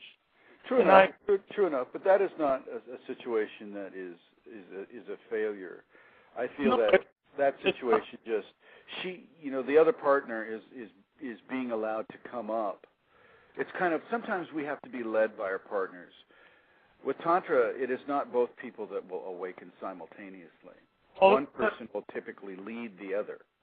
That's true, but ideally, you want to be able to exchange those feelings with your partner. You want to be able to feel the continuity, the oneness of the soul, like you were mentioning earlier, of when you become the other person becomes you, the two become one. Well, that's when you are able to share the totality of the experience. Yeah, I do agree that these are attributes that you do want to be able to share. I feel, though, that more of an example of a mismatch would be different levels of surrender. A person may not be willing to surrender an aspect of their ego that the other person is willing to surrender. And as that occurs, that can definitely block a path. Oh, for sure. So you have one level of surrender and you have a different level of surrender, and those two surrenders are not compatible. Bingo. The path has been stopped, and now we get to look at the whole issue of surrender and what subjects are causing that lack of surrender to be initiated. Why? What fears? What past experiences? What issues have occurred in the person's life to stall surrender? I think it's religion. Well, religion is one, but child abuse can be another. Right. Okay, people who've been abused as a child, sexually abused, they have very special issues that come up with regard to surrender. Okay, and a lot of people have been abused, a lot. And, these people, they have to take another step and look back and do as much forgiveness work as they can. Their partner can also take a step back with them and say, okay, hey, this is, we're not in a race here. Let's just take it slow. Let's take it step by step. And I'm there for you. I can help you. I'm going to be with you. And there's nothing to be concerned about. Let's work on this surrender, and I'll help you. Right. I think you have to really work on the issues of trust. Oh, yeah. And in fact, there are a few simple exercises you could do with a partner regarding trust. Remember, we used to do that in class. Yes, and we taught. Yeah. We put together a video with some of these exercises and building trust and building some of the practices help develop a couple of the components necessary for a tantric experience, and that is surrender, or an ego-less experience, and the other is developing a sense of mindfulness or meditation, and the other is connecting with the comes back when you dial the phone. So yeah. I'd like to add something there, Chrism. It seems that Tantra leaves you naked emotionally and it strips away the ego experience. And a lot of people are really afraid of that. They feel their egos are afraid of that. Their ego, yeah, the ego is a self-replenishing entity. Yeah, it is. It doesn't want to be stripped away. They get scared because it's too authentic and it's too naked. You know, you're stripped bare. So unless you're willing to surrender to that experience, then it becomes more of a frightening experience. Well, it can be. It can be frightening. Of course, you know you can have people out there going, well, you know, I just had the most tremendous orgasm I've ever had in my life by practicing Tantra. Mm-hmm. And I didn't have to surrender. I didn't have to do anything. I just had to sit on my partner in a special way and move in a special way, and this gave me that. And I think they'll be absolutely correct. You cannot, you know, I can't say, oh, no, that didn't happen, or I can't throw a judgment on it saying, oh, no, that was wrong. No. Mm-hmm. But that is an example of the joys that can come with this path as well. Everything is just a bit more severe. The pleasures are more severe. The falls are more severe. The fear That's right. is more severe. The surrender, as Ram just mentioned, is more severe. You have to give up more and surrender more in order to have the space that you vacated by that surrendering filled in with more. But once you have that experience, you're quite right. Then ordinary ego sex just will not be adequate any longer. When you have been able to free yourself of ego control to that degree, you find that your whole personality changes. Not the core you. The core you, yes, has changed, but you're still you. You're still the individual that you are. But your behavior is completely different, and your feelings about your behavior and other people's behavior interrelating with you is different. You are more free. You're more free and authentic. You tend to be. Yes. You find your authentic self rather than trying to live behind a mask or behind some role or behind some artificial construct that your ego or your persona has so cleverly devised. All of a sudden you're naked and you're authentic. It's like being born again. Literally. An infant is one of the most authentic persons on the planet. And I do believe that as you approach divinity, you know, it is best to approach divinity from a very authentic attitude and expression. And Tantra can get you there. But it is, you know, it is not merely a sexual expression. Sexual expression is part of the process. But so is you know, all pleasure taken from all the five senses, not just the first two chakras, not the first two energy centers on the body. And for those who are not familiar with these energy centers, along the spine there are 6 nerve plexus centers. It's where the nerves come together on the spine, and they reflect specific aptitudes, abilities, and phenomena. The Sanskrit word for these nerve plexus centers are chakras. And these chakras, you know, so for instance, your heart chakra will deal with emotion, your throat chakra will deal with communication. I'm just, you know, these are broad explanations. The top of the head would be the end of the chakra system. It's the largest chakra, or at least the most connected to the divine. And the ancient peoples called it, in the ancient Hindu called it the 1,000-petaled lotus. The first chakra is at the base of the spine, as I mentioned before, at the tailbone. And it houses the Shakti or the Kundalini. So when we speak of chakras, we're speaking of the nerve plexus centers that are up the spine. Tantra, when you have Tantra with another person, or you're having, say, tantric interactions with another person, in a very real way, you are connecting consciously with the chakra body of the other person.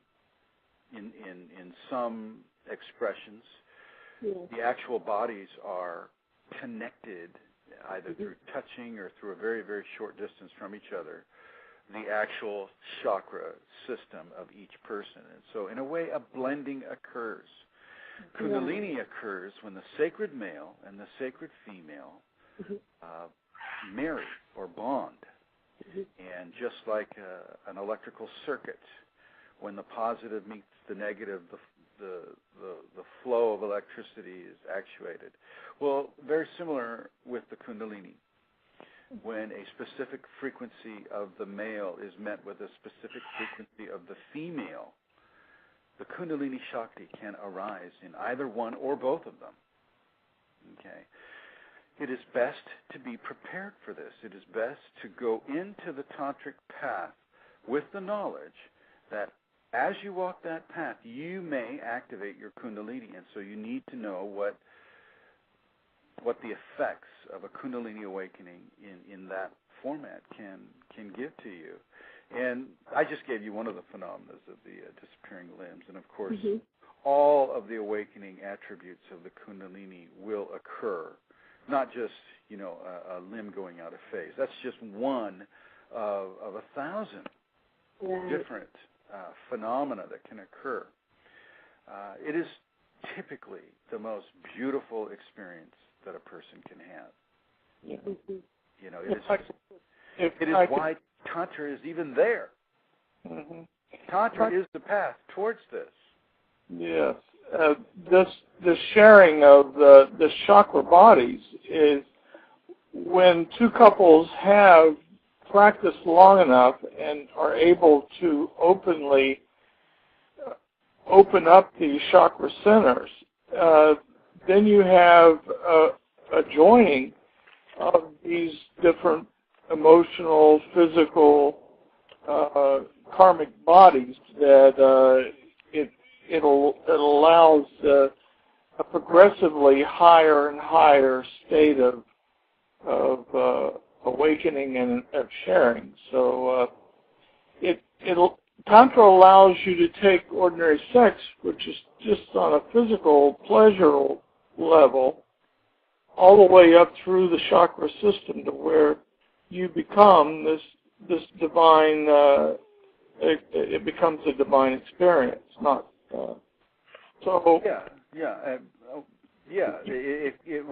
It serves as the platform for. You can join, the sexual chakras. You can join the third chakra, the fourth chakra. You can feel this resonance all the way up through your body as well as your partner's body, and that's the ecstatic component to Tantra. It takes some practice and some work individually and collectively in order to have this sort of divine experience, but it's definitely worth the effort. It is worth the effort, and it is also worth the change. Blog Talk Radio. Namaste, everyone. Hi, this is Chandi Devi from karmacafe.com, and welcome to our show today.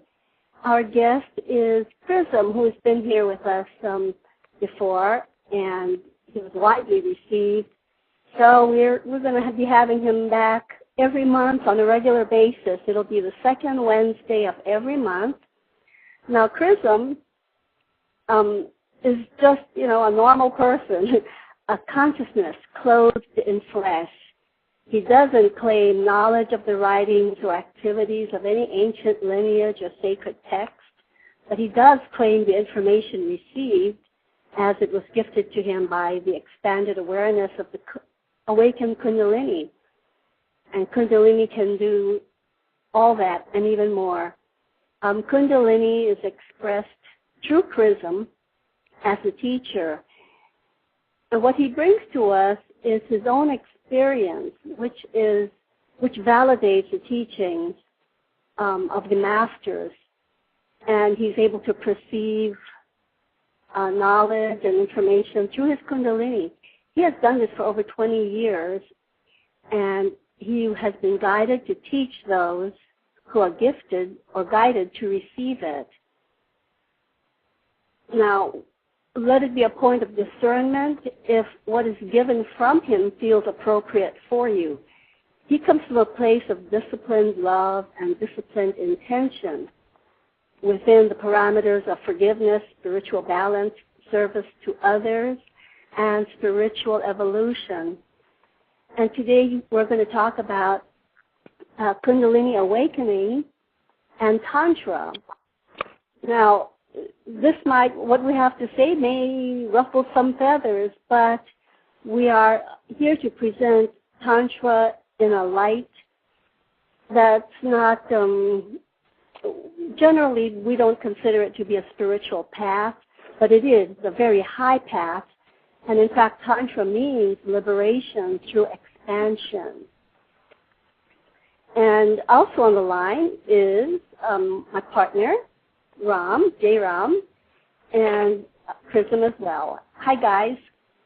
Hello. Hello. So here we are again, and this topic of Tantra is very interesting because it's been misrepresented as a path by so many people, and they have deliberately used it to enhance, I guess, their own belief system and their sex life. Exactly, and especially where it concerns the sex life.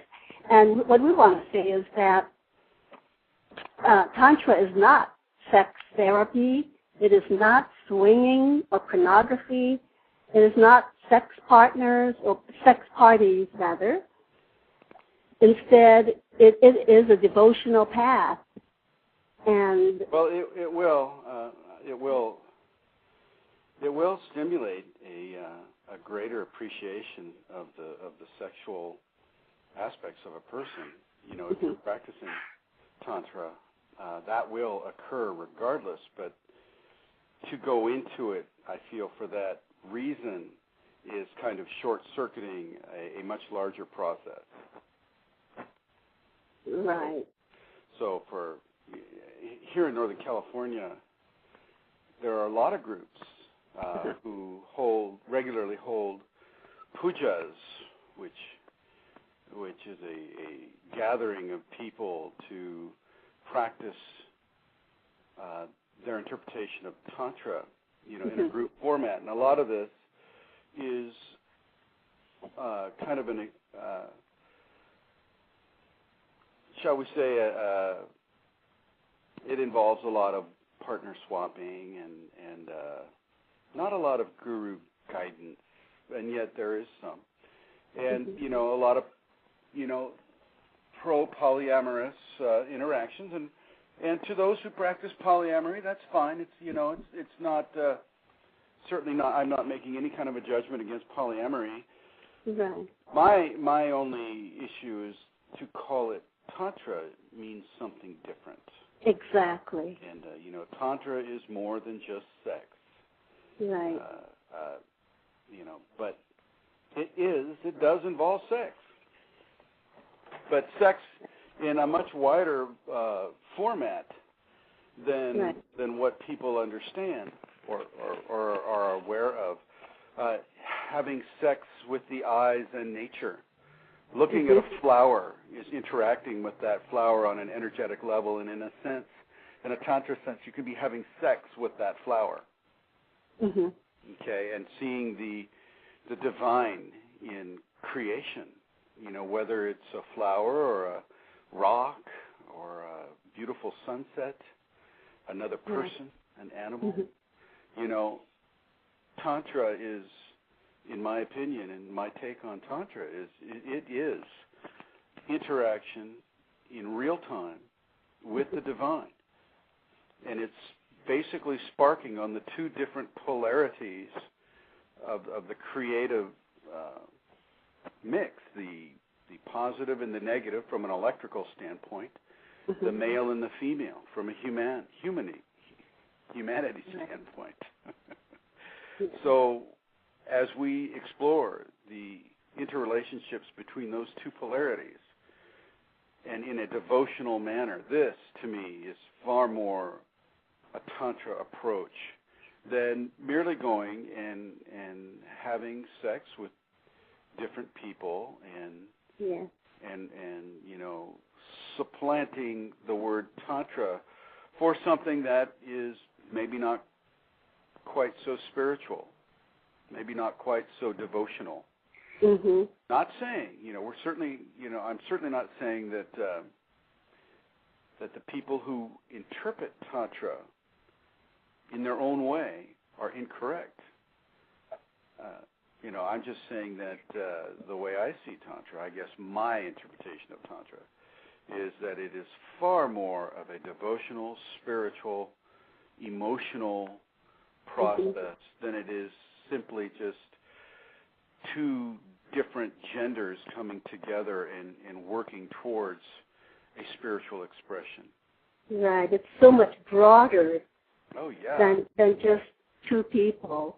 It's huge. But let's talk about Kundalini.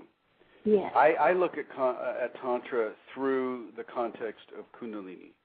And my understanding that has been given to me through the Kundalini is that Tantra is basically a very high and strong path, as you mentioned, Chandi, towards the awakening of the Kundalini. That is why it exists. As you said, it doesn't exist from its source as a sexual tool or as a sexual therapy or as a group interaction, you know, with other members of a group regarding the sexual enjoyments or pleasures. It is towards enlightenment. Right. Tantra is a path to enlightenment. Enlightenment, yes. And it, you know, granted, I mean, way back, thousands of years ago, when the original split, at least among the Sanskrit peoples, occurred, you had one group of that society who wanted to practice what we understand today as it would be the less sexual and the more meditational, the more yogic form of practice towards the awakening of the Kundalini. And this is a very good practice. It is a viable practice, and it will work. The other part of their society wanted to teach that occurs to a person as they walk through that process. As you mentioned earlier, Ron, the person will go through changes. And in my opinion, these are evolutionary changes. As you surrender your ego and your to a degree your will to the process will carry you into each chakra, and you will surrender inside of each chakra. A lot of people who are not familiar with Tantra may be wondering, well, let's just get right to the sex. Let's, you know, skip all this spiritual stuff. I just want to know about the sex. So the simplest answer to that is just become the non-doer and just experience the process. And if you're the non-doer in sex and you're just experiencing the process, then you know you're approaching it the correct way. Well, yeah, I mean, you know, I agree absolutely. You know, as you take your desire to actively control. Yeah. if you're not controlling it and you're allowing it to control you, then I think you're going to go a lot quicker. But I do feel that for those who are not familiar with Tantra at all, all they know of is it's a sex thing. And okay, I'm interested, they may say, okay, I'm interested in the spiritual aspects, but it's still a sex thing, and tell me about the sex. So I'm going to give one position out that for those who are experienced with Tantra will completely understand, and that would be called Maithuna. Are you familiar with that, Chandi? Yes. The Maithuna involves the man sitting upright, legs crossed, and the woman typically sitting with her legs around the man, and the insertion being made in that position. And from that position, the man does not move. Only the woman moves. He is the platform. She is the dancer upon the platform. And that's how you start. That's the position you start from. Your emotional position is that of love. Love for this person, love for this woman, love for this man, love for God, or however you see the divine creator to be. Love is is the most important primary aspect. And then from that love you can branch out into respect and ceremonies based upon that respect. The desire to join with that person in a sacred embrace that will walk you up the chakra ladder and into the divine expression at the top of the head. And as Ram suggested, it will take practice. It will take practice, and it will take devotion. Devotion as understood as a discipline, as a way of pursuing a path. Every single time the sexual expression is reached for, that path is being walked. It is. You're never looking behind you and going, oh, well, I think I want to go back there. You're always looking forward. You're always surrendering more and more. And when I mean surrendering, this means giving up the virtues of your ego, the comfort of the ego. And a person may wonder, well, how do I give the ego up? That's impossible. So what you do is you change your behavior. You change your behavior from possession of another person to acceptance of another person as they are, how they are, where they are, when they are. You change your behavior towards love as something that is a requirement. It needs to be a gift, a gift that divinity has given us to experience. Love as a form of devotion towards that person that you're with in a complete sense. As you sit together in Maithuna and you're breathing each other's air and you're touching each other's skin and you're going into the path of Tantra, devotion is extremely important. Devotion towards yourself and the other person's self, and the mingling of the two selves that equal one self. Once again, we run into the two that are one and the one that is two.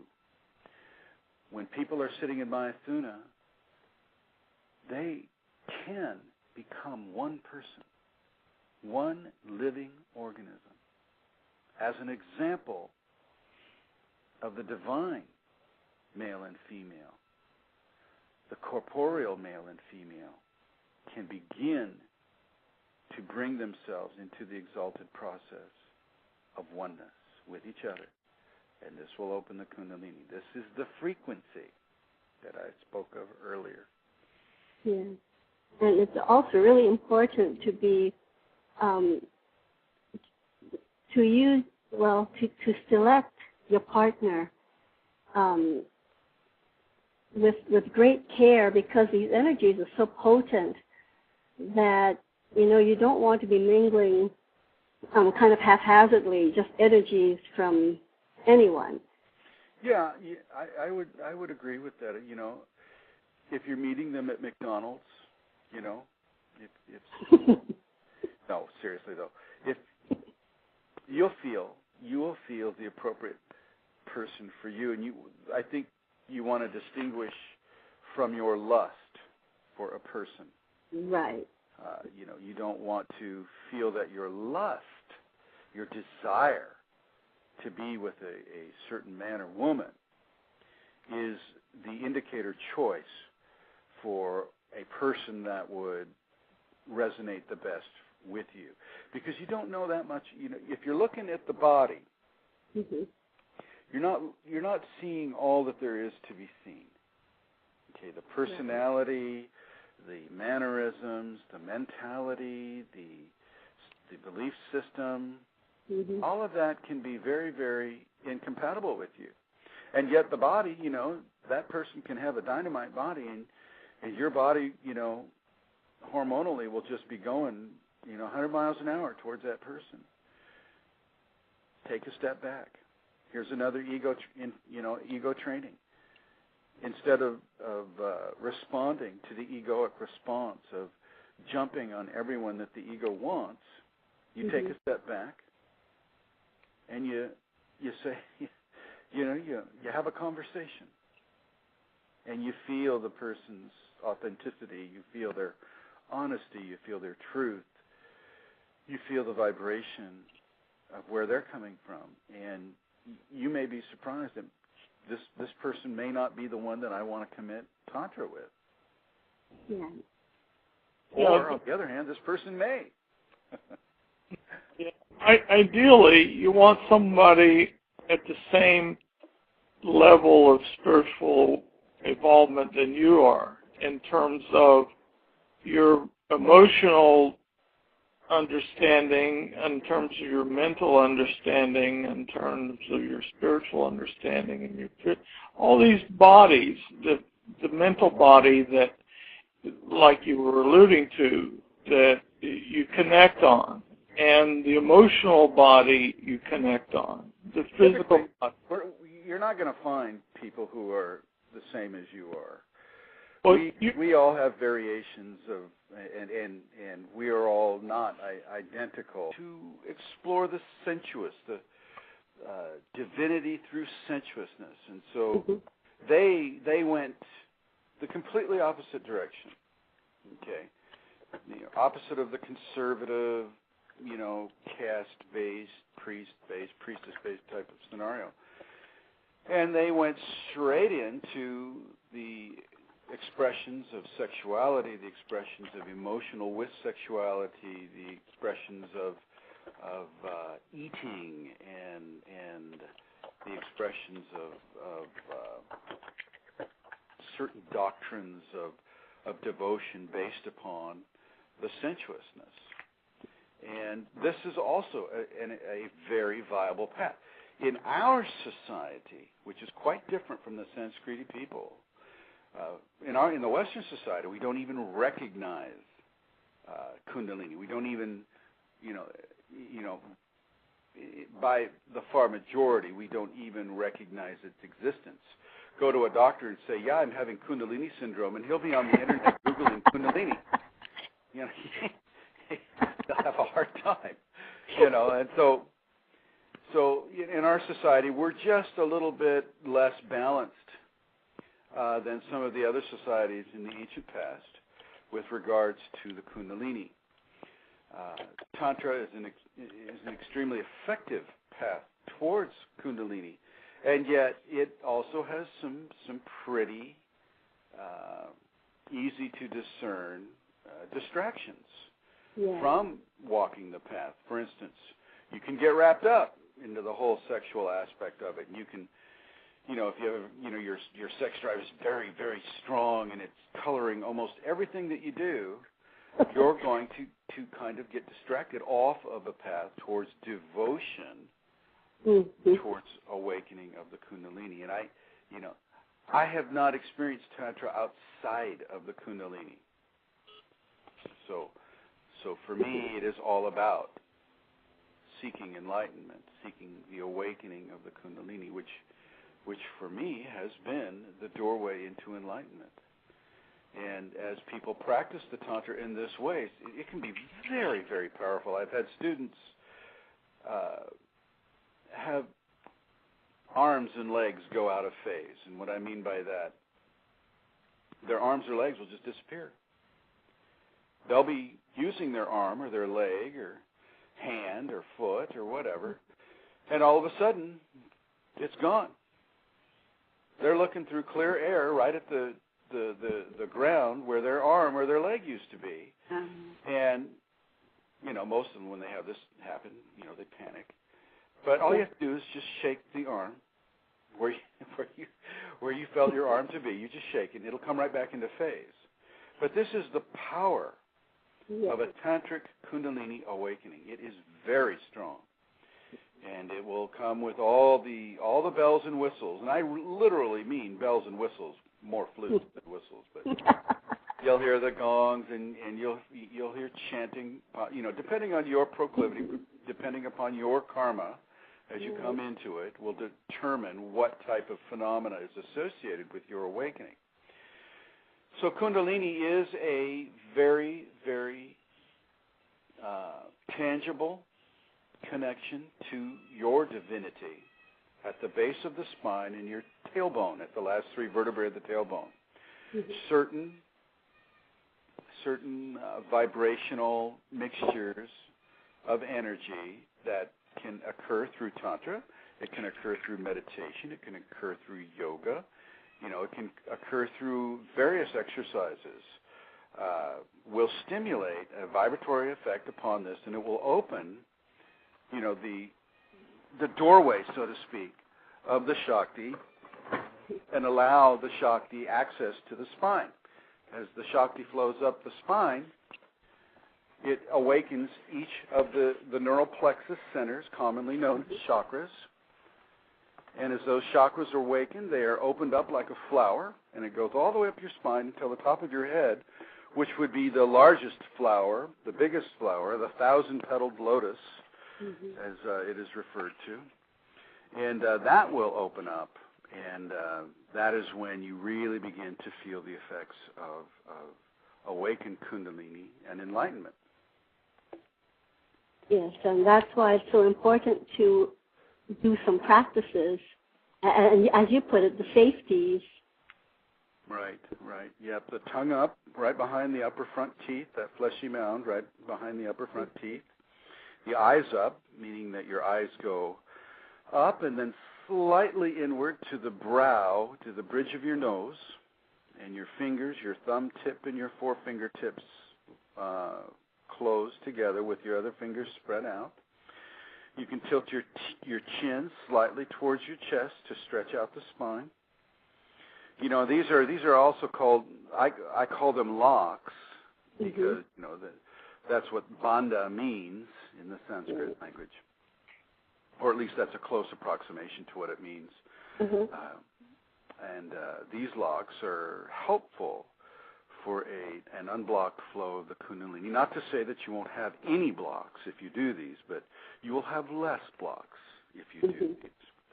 We all come into the equation, especially in the West, with certain blockages, typically of the emotional body and the ego body, sometimes of the physical body too. If great injury has been incurred upon the physical body, well then that can form a blockage as well. Yeah. So Tantra and Kundalini go hand in hand. Yeah. But it really must be discerned, in my opinion, away from prurient sexual activities. It is not pornography. It is not a quick way to get a sexual contact. It is not a way to prove your dominance, either male or female, over another person. It is not a way to spice up a 10-year-old marriage whose sexual activities may have been waning, or the sexual interest may have been waning. You know, it is not a way to do these things. I mean, those things can be done, but they are distractions from what can be done towards enlightenment. You know, we're not judging. Right, and if you just do it on a weekend, you know, it might feel wonderful during that time, but when you get home, then things all back to normal again. Then it's kind of a waste. It's a short-circuiting of the process. In my opinion, and Chandi, I'm going to ask you and Ram if you agree with this. Once the Tantra path is initiated, never again can a person go back to having, quote-unquote, a normal sexual life experience. Once the Tantra path is initiated, that is the path from then on. Yes, that's very true. It is the devotional path. It is a devotion expressed through physicality. Right. Okay. I think a lot of people do experience it, but it's the power of it is so strong that they also freak out, and then they no longer want to be involved with it. You know. Yeah, you know, it is not.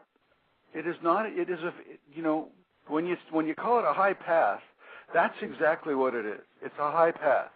And if you're afraid of heights, then you don't want to walk it. You don't want to climb that path. You know, it can be very powerful. Like I said, as you know, if a limb or a body part goes out of phase, well, you've just looked at an energetic amputation right in front of you, and that can scare people to pieces. Yes. It hasn't occurred. You know, they haven't been amputated, but the visual of that occurring is what can be scary. Like I said, all you do is shake the arm or the leg, and it comes right back into view. But, you know, if you don't know that, you know, right. you're on the phone trying to call 911 with an appendage that used to be there.